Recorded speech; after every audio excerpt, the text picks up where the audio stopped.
como estamos agora? Todo mundo está acompanhando? Eu estou.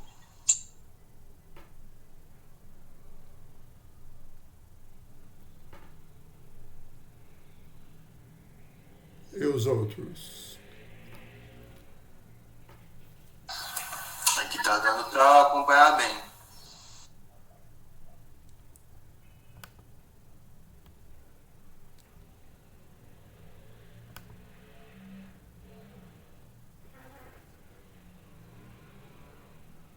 Ok, parece. Bom, eu vou.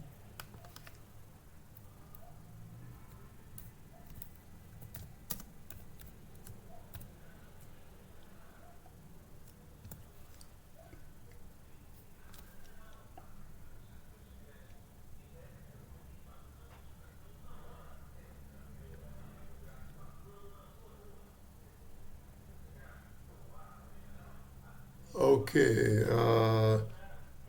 Giovana, está me escutando agora? Agora sim. Ok, Parece que a internet aqui de casa que tinha.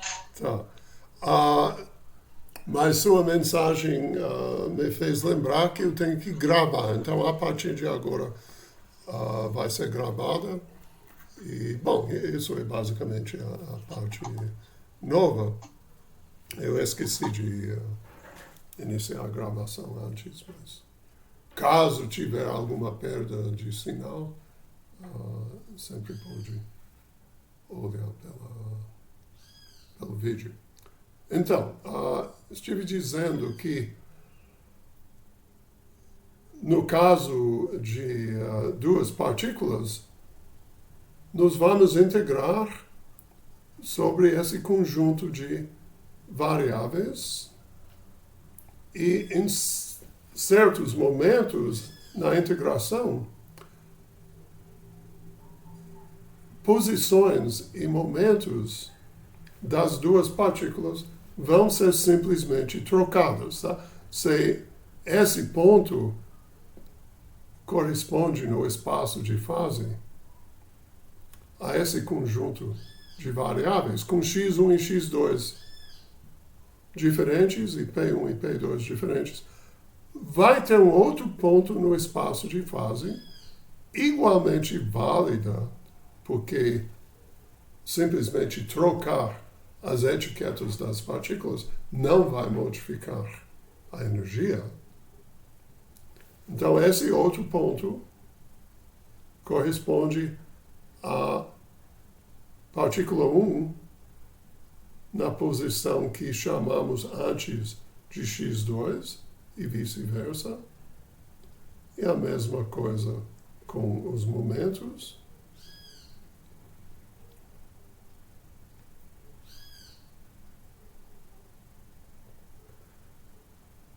E esse ponto contribui igualmente à integração no espaço de fase, na casca de energia, mas nós sabemos que é o mesmo estado quântico, que eu não posso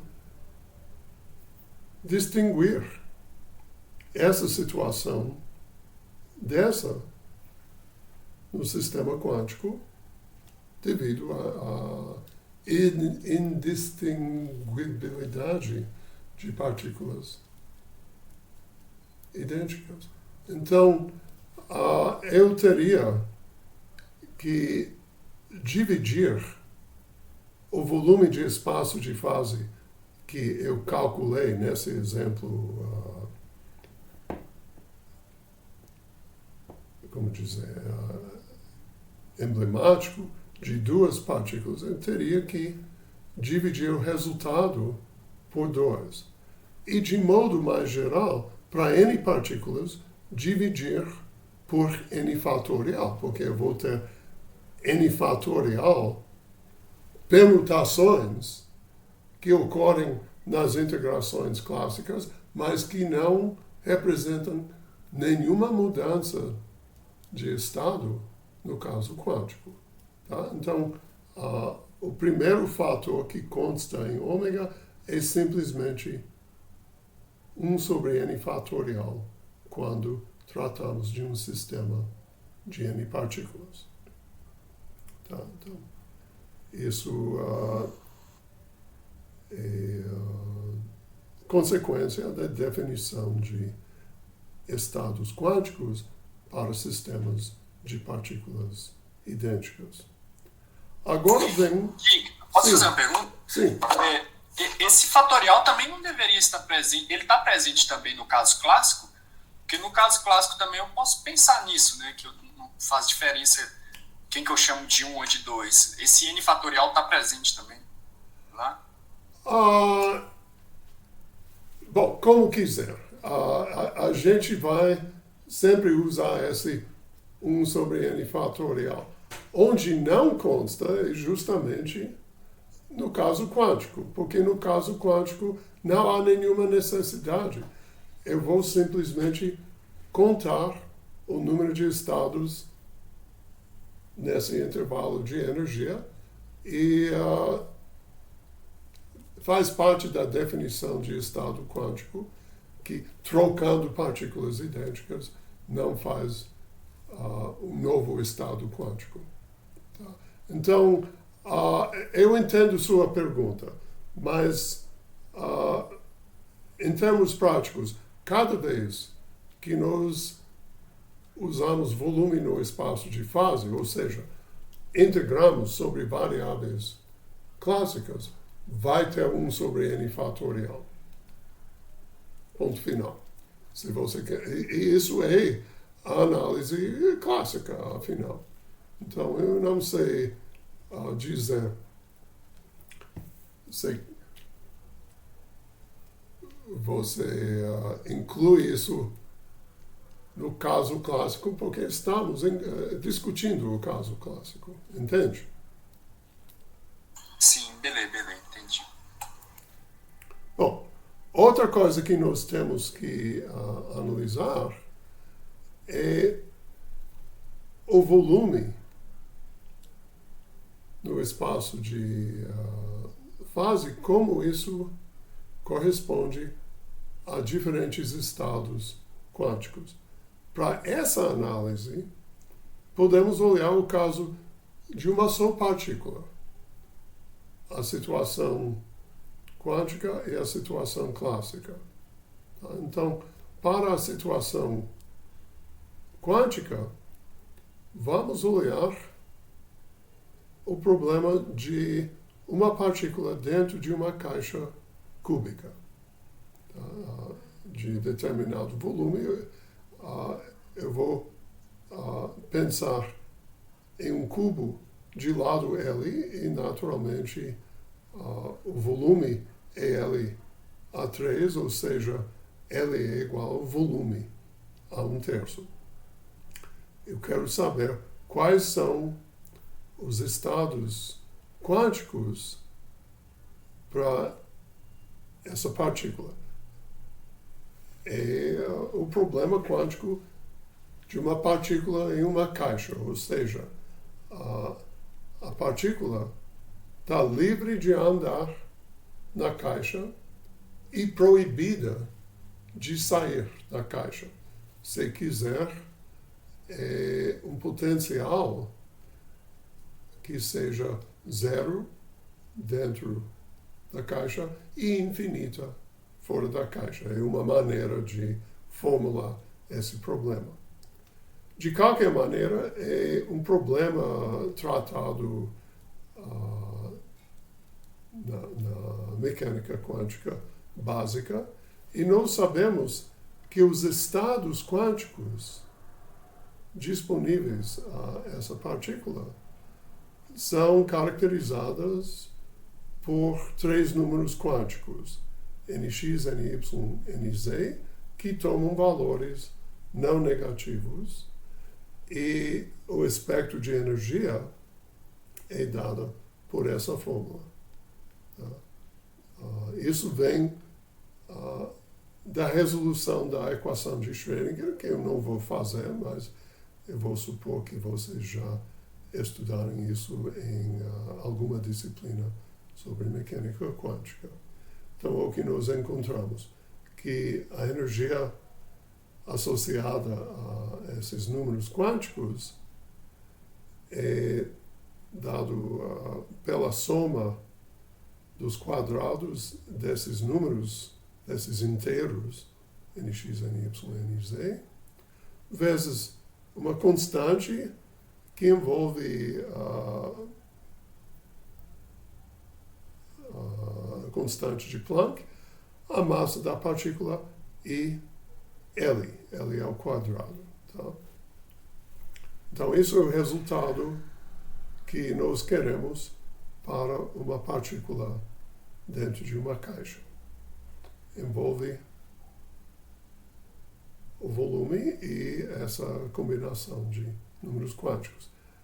Eu vou interpretar nx2 mais ny2 mais nz2 como o raio quadrado de uma esfera. Tá? R2. Então, eu defini R, função de energia, como, comparando as duas expressões, raiz quadrada de 2me vezes L sobre π, H cortada. Tá? Eu defini R dessa maneira. Mas eu vou pensar em R como um raio. Por quê? Todos os estados especificados pelos números quânticos, todos os estados com energia menor ou igual a E têm uma distância menor ou igual a R de E da origem. E o número de estados por volume é 1, porque os N são inteiros. Então, se eu quero saber o número de estados quânticos, N, com esse subscrito, menor ou igual a E, ou seja, o número de estados quânticos para esse problema da partícula dentro de uma caixa, número de estados com energia menor ou igual a E, eu vou olhar o volume da esfera de raio RE. Vou dizer que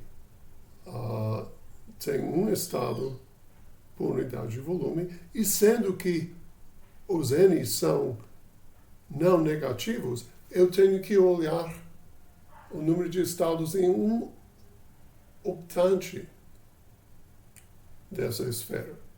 Tá? Porque é só em um octante que todos os N são positivos. Em outras regiões, um ou mais dos números N é negativo, mas a gente não inclui valores negativos de N nessa análise. Então, o que nós temos, e aqui tem uma observação importante, isso seria válido para valores da energia grandes em relação à diferença de energia de um estado para o próximo. Tá? Porque o que estou tentando fazer aqui, olhar o número de estados em um conjunto de pontos que fazem um tipo de rede cúbica, em que a distância de um estado para o próximo, ao longo dos eixos NX, NY,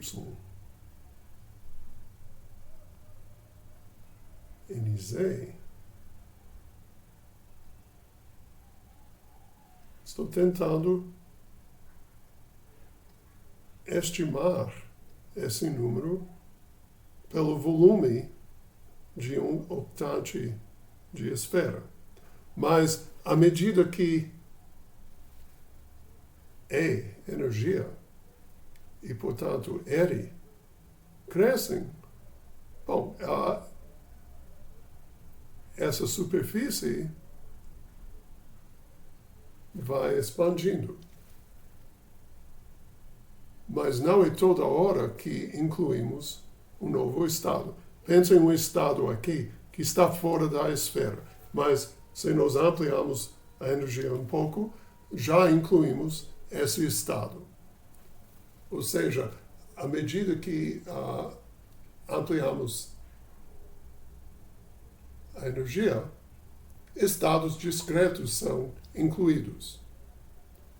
Mas se eu quero uma estimativa grosseira, eu posso usar essa ideia que o número de estados é 1/8 do volume da minha esfera no espaço de estados quânticos.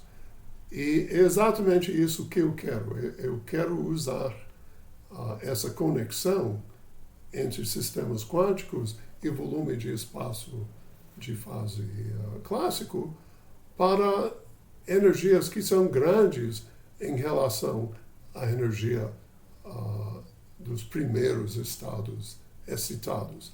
Tá?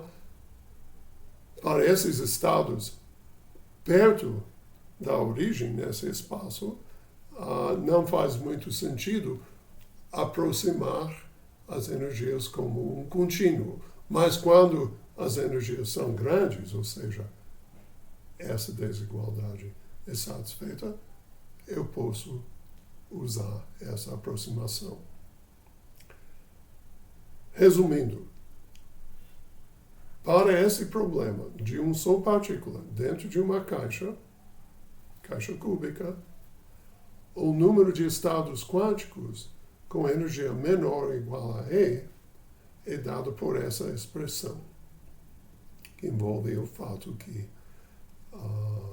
o número de estados quânticos para esse problema é 1 por volume nesse espaço que eu defini. Isso não é o espaço de fase clássico.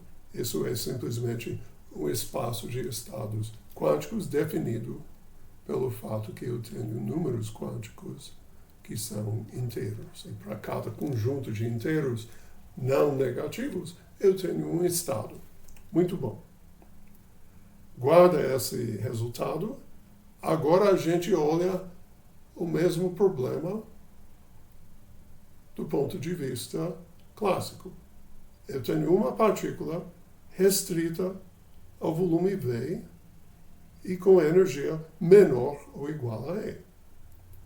Então, eu quero o volume de espaço de fase clássico para essa partícula. O que nós temos? Nós temos que integrar sobre a coordenada restrita ao volume V do recipiente e integramos em relação aos momentos em um espaço tridimensional, porque o momento P tem 3 componentes, e a energia P2 sobre 2m deve ser menor ou igual a E. Isso que vai fornecer o volume V itálico do espaço de fase. Tá? Então, a restrição sobre momento, que vem de P2 sobre 2m menor ou igual a E, traduz para módulo do momento menor ou igual à raiz quadrada de 2me.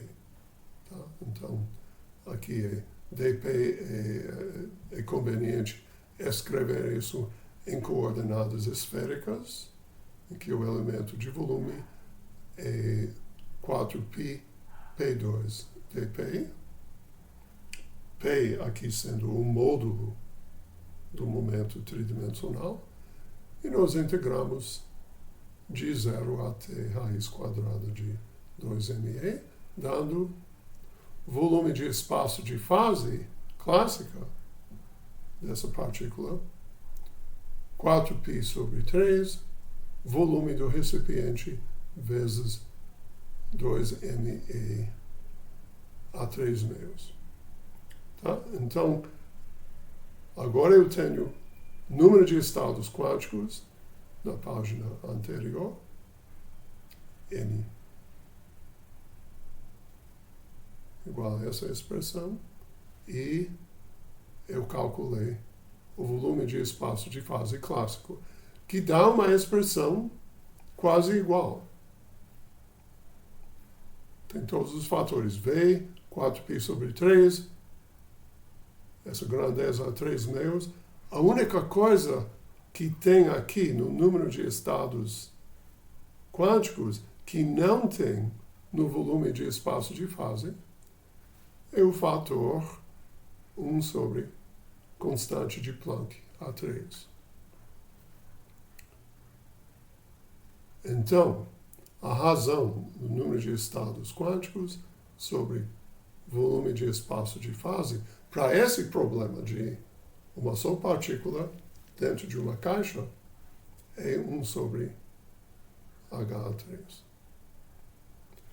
Como seria para um sistema de N partículas restritas à caixa?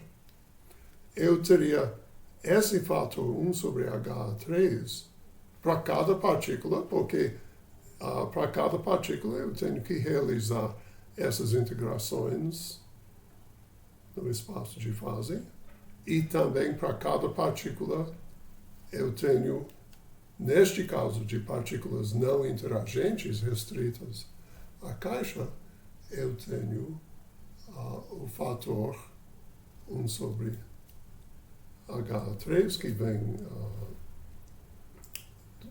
dos estados quânticos, e ainda para N partículas eu tenho o fator 1 sobre N fatorial. Então, cada vez que nós temos um sistema clássico e nós queremos saber o número de estados quânticos, nós usamos essa relação. Nós temos as integrações no espaço de fase, integrações restritas à casca de energia, que é essa condição, o valor numérico do Hamiltoniano entre E e E mais delta E. E nós temos esse prefator que é justamente ômegazinho, que fala o número de estados quânticos por volume de espaço de fase. Aí você vê que a ômegazinha depende do número de partículas. Primeiro devido a 1 sobre N fatorial e também devido ao número de estados quando nós olhamos N partículas em uma caixa. Tá? Então, isso é o resultado que sempre vamos usar para colocar uma análise clássica no sentido de estados quânticos. Em outros ensembles, quando falamos de sistemas quânticos, ainda vai ter as integrações sobre espaço de fase. Professor, esse é para partícula livre, né? Tipo assim, não tem nenhum potencial sobre elas aí, né? Certo. Mas a gente vai usar esse resultado mesmo quando tiver um potencial. A gente vai entender esse resultado como sendo completamente geral para definir o número de estados quânticos na base de uma análise clássica, tendo potencial ou não. Por exemplo, CH, o hamiltoniano, inclui também uma energia potencial. Tudo bom. Isso vai mudar nossa definição da casca de energia. Mas, fazendo essa conta do volume de espaço de fase disponível, mesmo com um potencial, a gente vai usar esse resultado para dizer qual é o número de estados quânticos e, portanto, qual a entropia. Pode parecer que a gente extrapolou fazendo isso, mas mais à frente, quando a gente estuda um caso com potencial, que seria o oscilador harmônico, a gente vai ver que essa prescrição vale também. Tá? Ou seja, eu vou ter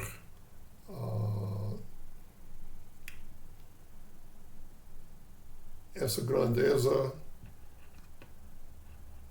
Bom, não exatamente essa grandeza, mas eu vou ter um resultado para o caso clássico do oscilador harmônico, usando esse fator e o volume de espaço de fase disponível. E eu vou comparar isso com o resultado bem conhecido do oscilador harmônico quântico. Eu vou ver novamente que as duas coisas correspondem. Então, isso vai justificar o uso dessa expressão para, de uma forma, corrigir a conta no espaço de fase clássico, mesmo tendo um potencial.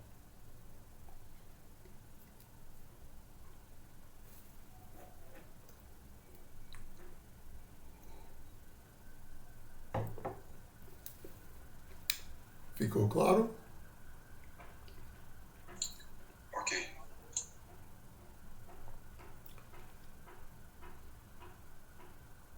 Bom, então dá para progredir um pouco na base desse resultado.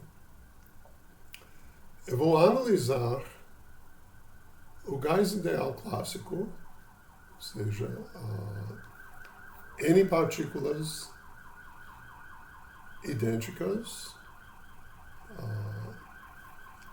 restritos ao volume V, e com energia E dentro da casca. Tá? Eu vou, como antes, pensar no espaço de fase, que representa a casca de energia, ou seja, energias entre E e E mais delta E. Esse delta E, eu vou fixar o valor específico de delta E não é importante. O importante é que existe uma pequena tolerância. Mas à medida que nós ampliamos o volume, número de partículas, energia, delta E vai ficar fixa. Então, não vai entrar nas análises de propriedades macroscópicas, termodinâmicas. Tá? A gente vai ver como isso fica. Mas nosso problema no momento é aplicar esse formalismo microcanônico exatamente ao problema do gás ideal clássico. Então, para o gás ideal clássico, nós já sabemos que a parte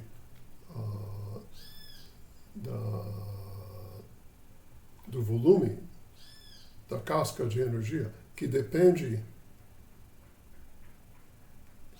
das posições, é simplesmente volume V do recipiente à potência N. Nós temos os fatores que acabamos de discutir, um sobre H a 3N vezes N fatorial, e o que sobrou para definir o volume da casca de energia é essa integral sobre os N momentos. No caso de um só momento, foi fácil encontrar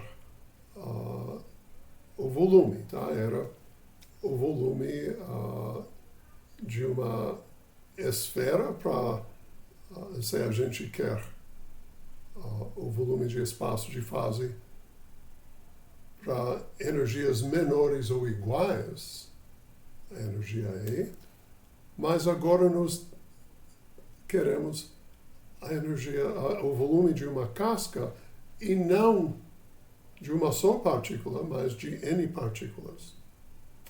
Entretanto, essa ideia de pensar em uma casca esférica ainda vai ser útil. Só que a casca esférica é uma casca esférica em 3N dimensões, em vez de 3 dimensões. Tá? Então, nosso problema é um problema matemático de integração, de identificar esse volume. E esse volume, como eu falei, tem uma interpretação geométrica que seria de uma casca esférica 3N dimensional. Vamos olhar o que nós temos que analisar. Nós temos 3N variáveis momento, tá? Começando com P1x, P1y, P1z, P2x, etc. e tal, até Pnz. São 3N variáveis de integração. E a restrição é que a energia, que neste caso é tudo energia cinética, seja entre 2ME e 2ME mais ΔE, nossa tolerância de energia. Tá? Uma vez que energia cinética é a soma dos momentos ao quadrado sobre 2M. Perfeito? Então, novamente, pensando nessa soma de quadrados de variáveis como uma esfera, o raio da esfera é raiz quadrada de 2ME, só que é uma esfera 3N dimensional. Quero parar por um instante para vocês pensaram nisso? Vocês concordam? Ou querem mais explicação? Porque esse é um ponto importante.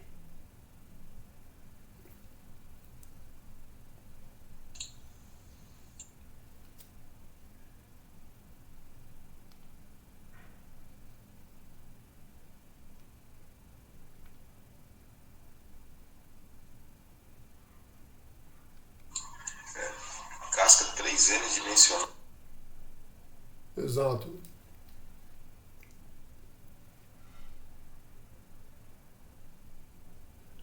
Por que 3N dimensional? Porque nós temos N partículas, cada partícula tem um momento com 3 componentes. No caso clássico, Certo? Tudo isso é clássico. A ideia aqui é fazer a conta clássica, usar o fator 1 sobre H a 3N, N fatorial, para ter um número de estados quânticos, e daí calcular a entropia. Dada a entropia, a gente calcula todas as outras propriedades por derivadas da entropia. Temperatura, pressão, potencial químico são todas derivadas da entropia. Então, o que nós precisamos é a entropia.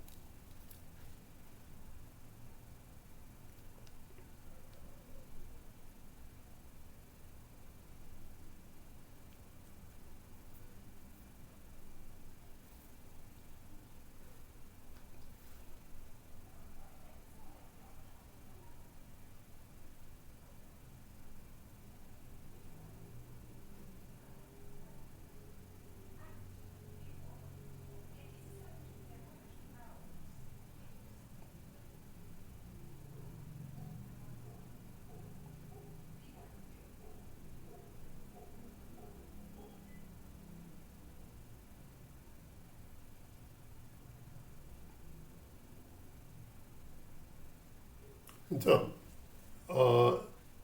o hamiltoniano, neste caso, é simplesmente a soma dos momentos ao quadrado sobre 2n. Todos os n são iguais, porque são partículas idênticas. E cada pi, de fato, é a soma de pix mais py mais pz. Então, podemos escrever isso como, digamos, J de 1 até 3n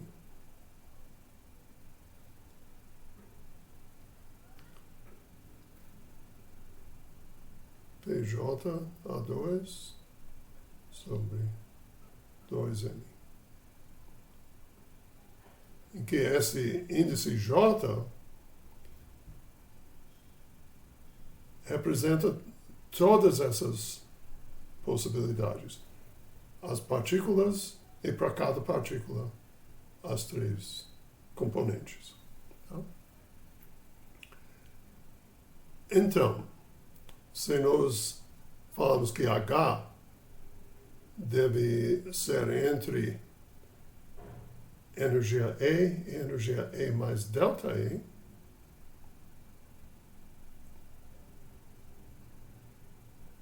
isso corresponde a esse espaço de variáveis. 3n direções independentes e para cada um tem que satisfazer. Para cada escolha das 3n variáveis, tem que respeitar essas condições. Para duas variáveis, que é o mais que eu consigo desenhar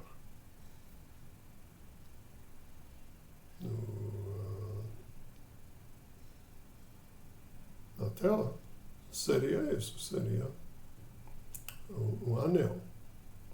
Em 3 dimensões, seria uma esfera tridimensional aninhada em outra esfera. E para 3N dimensões, é uma casca esférica 3N dimensional. Tá? Então, é exatamente isso que eu quero calcular. Eu tenho que calcular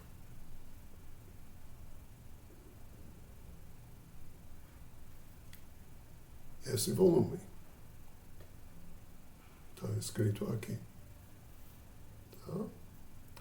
Então, aqui eu vou usar um resultado matemático. Vocês podem verificar depois, se quiserem. Eu tenho uma casca esférica e eu tenho um raio. Fez a expansão. Como? Não, eu estava olhando a outra conta lá, a outra fórmula. Tá. A da espessura da casca. Tá. Mas nós temos um R, tá, que é exatamente a raiz quadrada dessa expressão, e a gente pode pensar a casca esférica vai de R até R mais dr. Quem é R mais dr? É a raiz quadrada dessa expressão. Então, delta R, ou dr, é a diferença entre os dois raios, e sendo que a energia é muito maior que delta E, eu posso expandir essa expressão até primeira ordem em delta E, e agora eu tenho a espessura do meu anel. O anel, novamente, 3N dimensional, de raio R, que é essa expressão, e espessura delta R, escrita assim. Bom, agora eu quero saber qual é o volume de uma esfera de raio R e em 3N dimensões, tá? E isso, como eu falei, eu vou simplesmente escrever o resultado.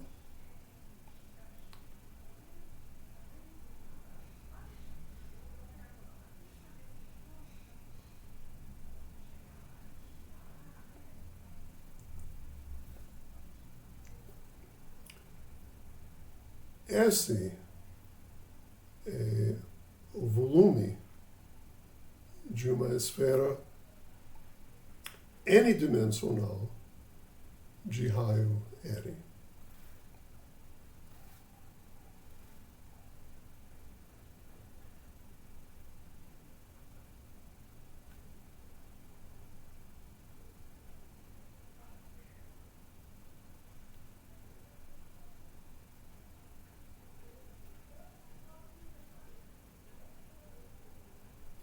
N-dimensional, não 3N por enquanto. Tá? Porque isso vem de uma análise de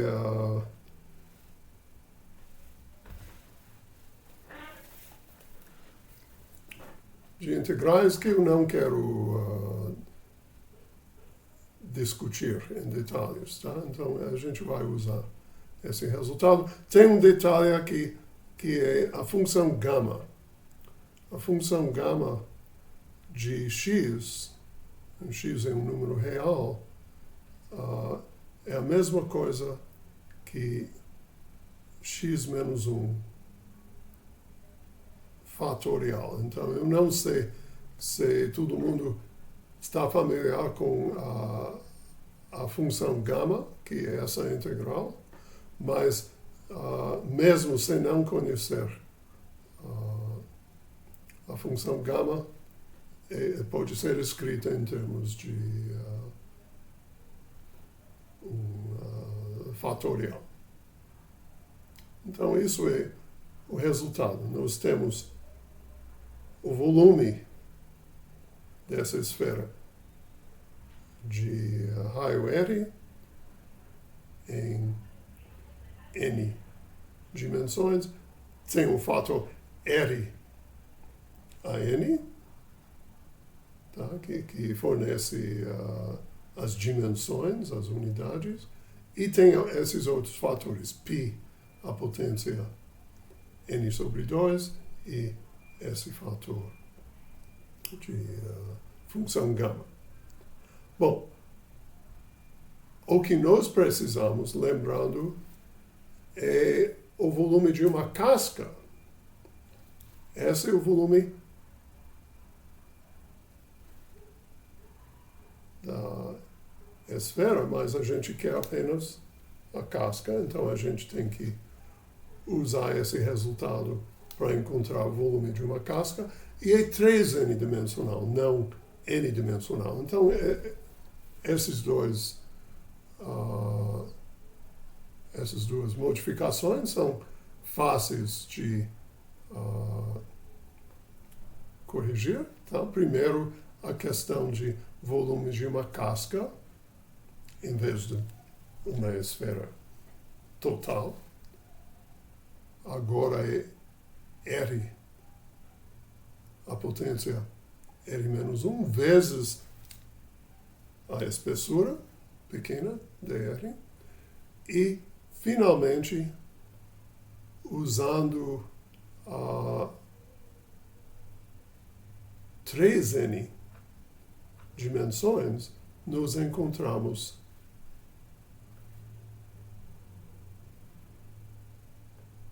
essas grandezas que já eram encontradas, tá? O volume do recipiente, a potência N e as outras grandezas.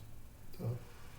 Aqui foi tudo, em vez de colocar em termos de delta R, eu coloquei em termos de delta E, a tolerância de energia. Então, tudo isso, avaliando a casca de volume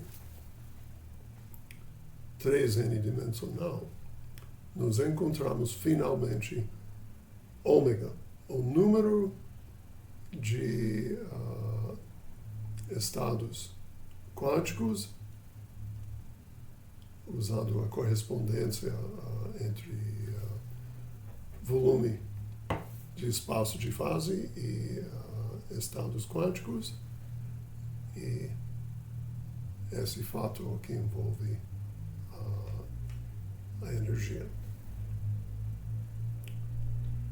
Bom, agora nós temos, seguindo esses passos, ômega, o número de estados quânticos, e o próximo passo é calcular a entropia, que vai ser simplesmente constante de Boltzmann vezes Ln dessa grandeza. Tá? Então, agora eu vou fazer uma coisa, como dizer, motivado pelo fato que as grandezas energia, N e V, são grandes, enquanto delta E, a tolerância de energia, é fixa e em um sentido pequeno. Eu vou calcular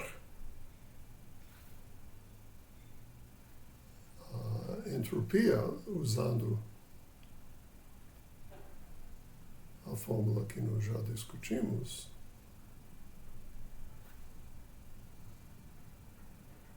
mas desprezando contribuições que são proporcionais a algo que não envolve N. Deixe-me falar isso de maneira mais clara. Quando a gente avalia o logaritmo, vamos ver o que nós temos. Nós temos N vezes ln de V. Nós temos também N vezes ln de H ao cubo. Nós temos 3/2 de N vezes o logaritmo dessa expressão. Nós temos ainda o logaritmo dessas expressões que também, quando a gente analisa, usando a fórmula de Stirling, vai dar algo vezes N mais outras contribuições.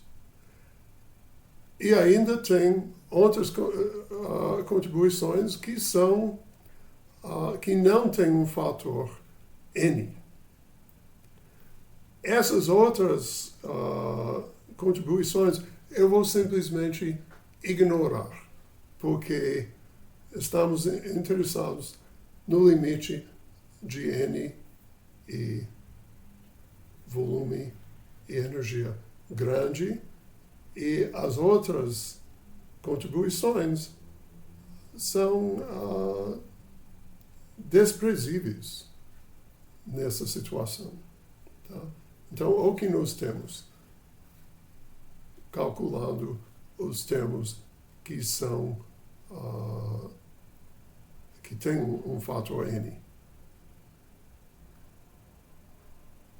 O que nós temos que fazer para fechar a conta é usar ln de N fatorial. E aqui, como eu falei, eu vou usar a fórmula de Stirling.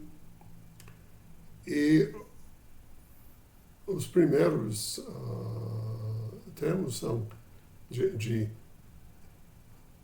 aqui tem um erro. Deve ser ln de N fatorial. Desculpe, isso eu realmente vou ter que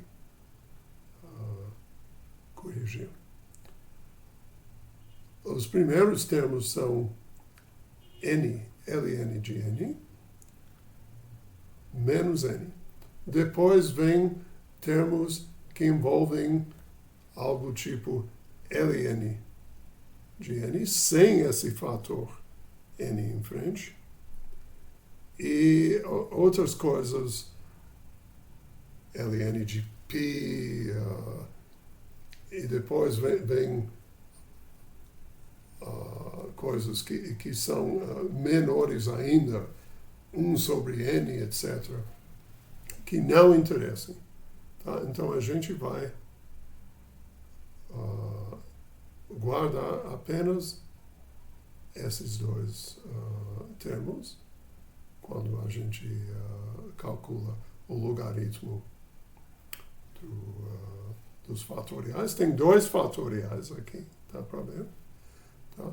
E juntando tudo isso, o que nós encontramos é uma entropia que todos os termos têm um fator N, ou seja, são contribuições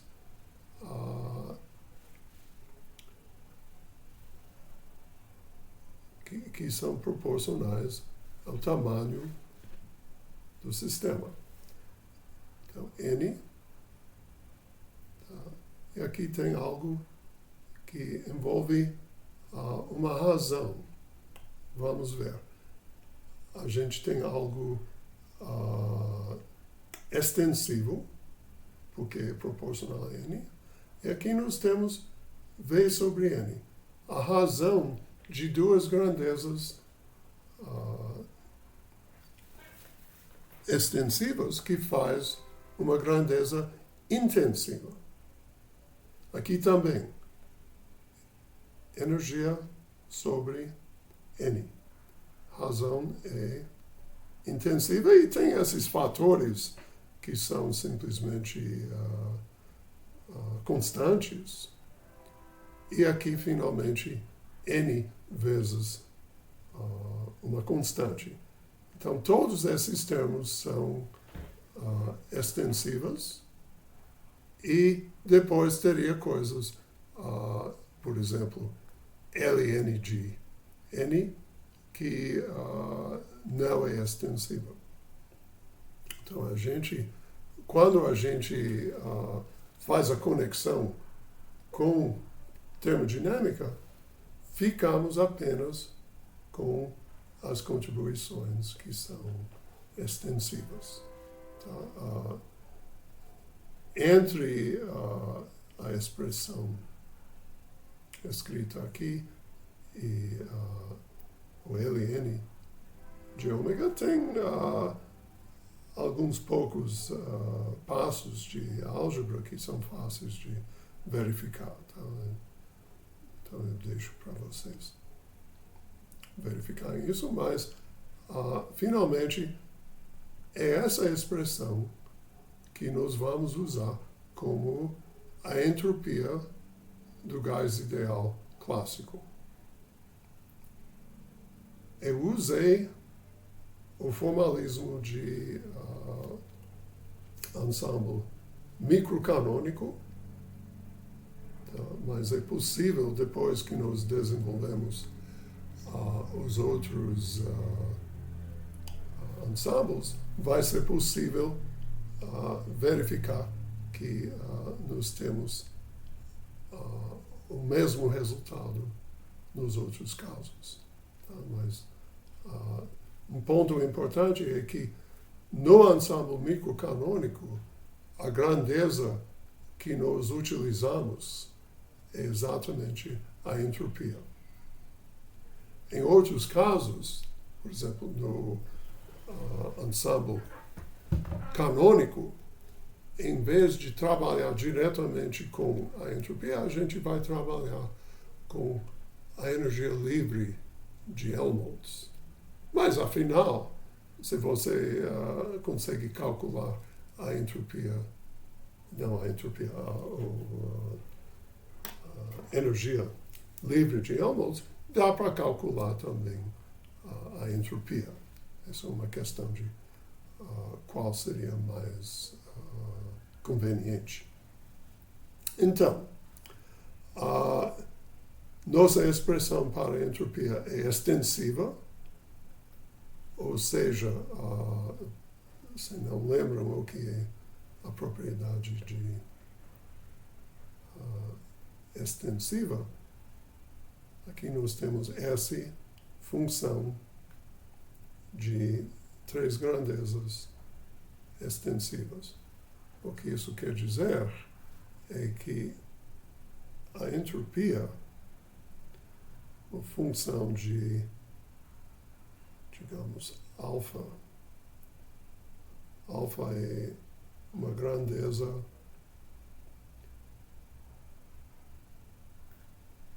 positiva. Então, se multiplicamos a energia por alfa, o volume por alfa e o número de moléculas, todos por alfa,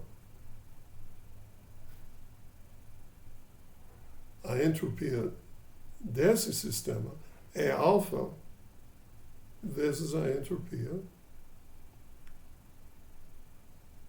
com argumentos energia V e número de moléculas.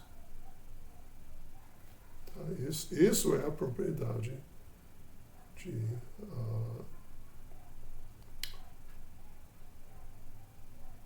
ser extensiva.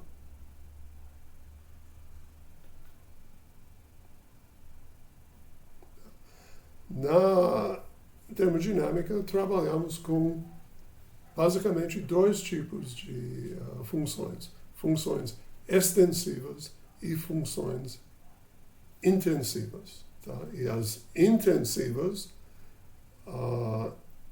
são funções que, quando você multiplica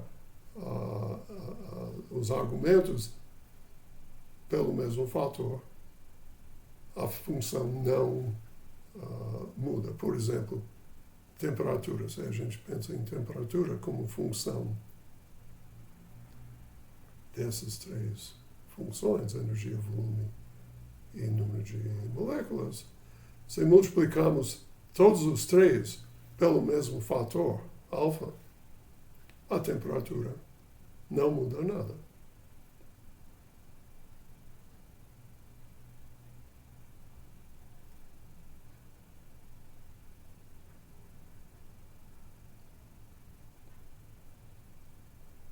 Perfeito? Então, entropia extensiva, razões de duas grandezas extensivas, como energia, volume ou número de moléculas. As razões são intensivas e tem outras grandezas que também são intensivas. Então, o que nós conseguimos demonstrar é que a entropia é extensiva. Outra coisa importante, lembrando como escrevemos a entropia do gás ideal na termodinâmica. Pode olhar, por exemplo, o livro de Kalin, que nós encontramos uma expressão para a entropia extensiva. Aqui, Nzinho é o número de mols, que também é uma grandeza extensiva. Então, no livro de Kalin, entre outros livros sobre a termodinâmica, a gente vê que a entropia é extensiva, pode ter uma contribuição constante. Aqui R é a constante de gases, tá? Que entra na lei do gás ideal. E aqui nós temos uma grandeza intensiva, Ln, de uma grandeza não apenas intensiva, mas adimensional, porque eu tenho energia sobre uma energia de referência, é zero. Volume sobre volume de referência e número de mols sobre o número de mols. Tá? Então, isso é uma expressão formal da entropia do gás ideal, que vale para o gás ideal monoatômico, diatômico, etc. É uma expressão bastante geral. E esse exercício é para mostrar que nossa expressão que vem do ensemble microcanônico é consistente com essa expressão geral que é discutida na termodinâmica clássica. Tá? Eu deixo isso como um exercício.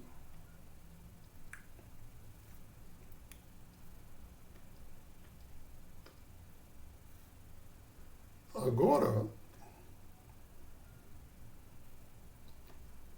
deixando esses outros exercícios para a lista, que nós sabemos da termodinâmica?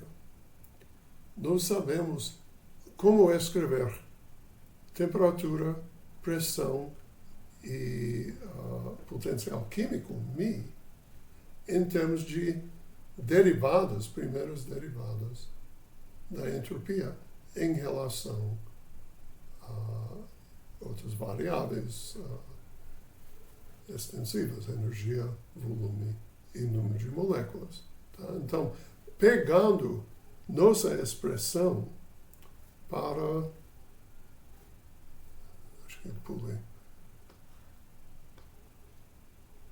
Essa expressão que é para o gás ideal monoatômico. Isso é um ponto importante que estamos olhando para o caso monoatômico.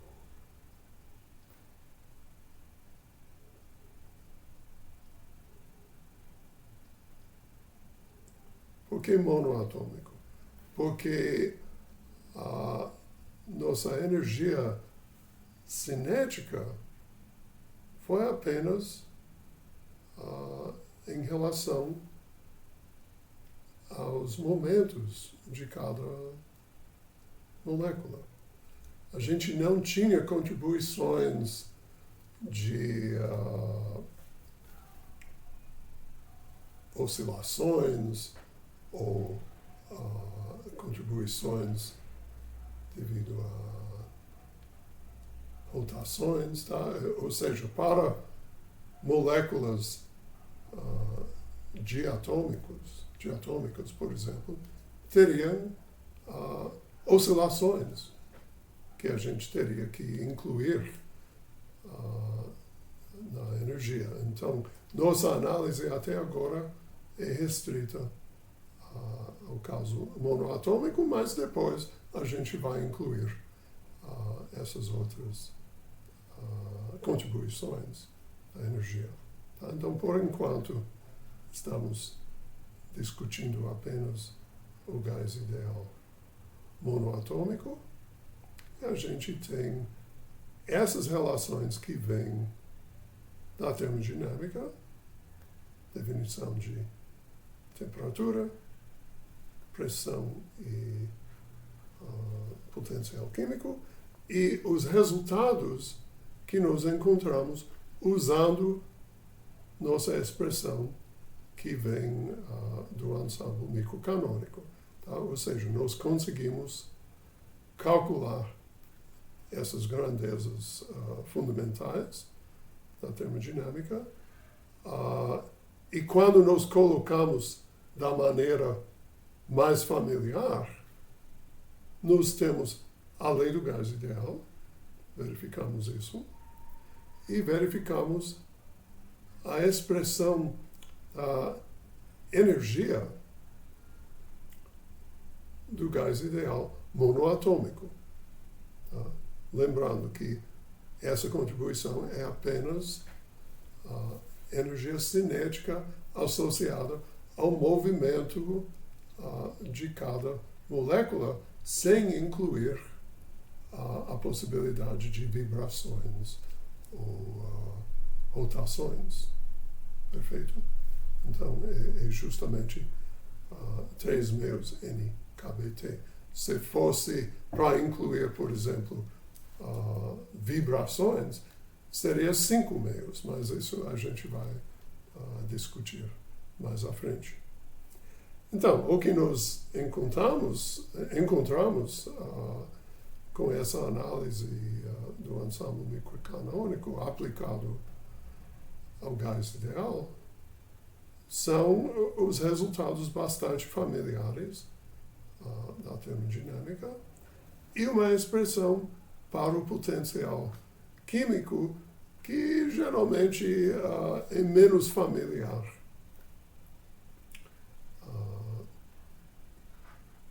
Que as outras grandezas. Mas, em termos teóricos, o potencial químico é tão importante quanto temperatura e pressão. Isso que nós temos menos experiência intuitiva, tá? A gente tem a impressão que nós conseguimos sentir com os dedos ou a pele mudanças de temperatura. A gente tem a impressão que conseguimos sentir variações de pressão e potencial químico. Bom, talvez a gente sente potencial químico usando nossos sentidos químicos.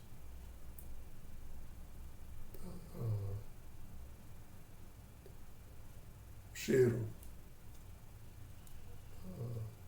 gosto, tá, pela língua. Mas seja como for, a gente tem que acostumar a pensar em potencial químico como uma outra variável do mesmo tipo, variável intensiva, do mesmo tipo como temperatura e pressão. Tá? Inclusive, quando discutimos transições de fase ou coexistência de fases, o potencial químico entra no mesmo sentido que pressão e temperatura. Bom, então nós temos duas expressões para o potencial químico no gás ideal. Essa é uma expressão, digamos, completa. E aqui eu isolei o logaritmo da densidade, tá? O número de moléculas por volume, porque essa contribuição é bastante simples de entender. Tá? É KBT vezes essa grandeza intensiva, e o resto é algo que depende apenas da temperatura. Não depende do número de moléculas por volume. É uma outra maneira de separar essas contribuições. Você vê que o potencial químico pode ser positivo ou negativo, enquanto a temperatura, na nossa discussão, vai sempre ser positiva ou não negativa. E a pressão, de modo geral, também pode ser negativa, não para um gás, mas para as outras fases, fase líquida ou sólida. A pressão pode sim ser menor que zero em certas situações que a gente vai discutir. Mas a temperatura, eu vou insistir que temperatura é sempre positiva, mas o potencial químico não tem um sinal definitivo, pode ser positivo ou negativo. Perguntas?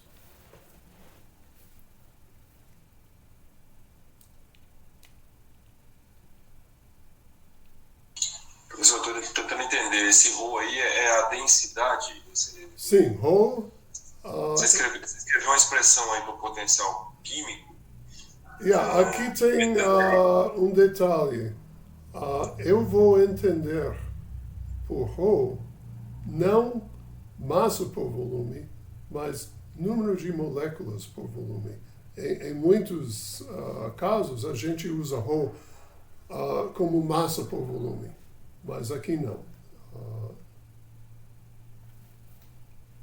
Isso é um ponto importante de esclarecer.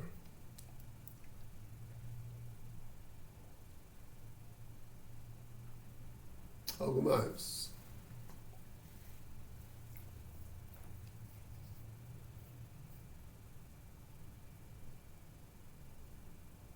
Bom, está quase na hora de parar. Eu só vou mencionar alguns pontos relacionados. Para um sistema com interações entre as partículas, e aqui também podemos incluir um potencial externo, tá? Aqui pode ter interações, e aqui um potencial externo que depende das posições, mas não envolve interações entre as partículas. Tá? O hamiltoniano se escreve dessa maneira. E, a princípio, podemos tratar esse tipo de sistema clássico com interações usando o ensemble grande canônico. Desculpe, microcanônico, em que nós calculamos o número de estados e depois a entropia. O problema é que quando nós integramos sobre os momentos, o que vai sobrar é uma integral sobre as posições, que envolve, não dá para ver, a energia total menos a energia potencial. Em geral, é muito difícil avaliar essa integral. Tá? Às vezes, fazemos essa integral numericamente, mas em termos analíticos é bastante difícil calcular algo útil usando essa expressão. Tá? Então, eu mostro isso basicamente para chamar a atenção a como é difícil aplicar esse ensemble microcanônico aos sistemas com interações entre as partículas. A gente vai ter recurso a outras ferramentas, outros ensembles para lidar com isso. Tá? Então, eu deixei esse exercício fora da lista. Se quiser, podem olhar isso, mas essa expressão está lá, basicamente, para mostrar como seria essa análise, mas, na prática, nós não utilizamos essa análise. Bom, está na hora de parar. Eu vou perguntar mais uma vez se tiver alguma dúvida urgente, e se não, a gente continua na quarta.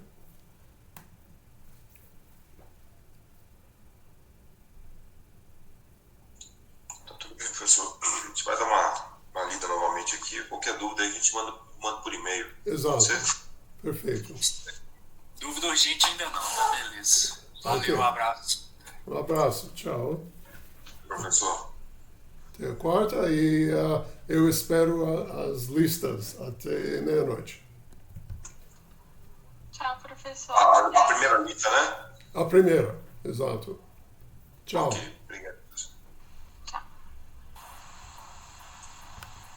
Boa tarde aí, tchau. Boa tarde.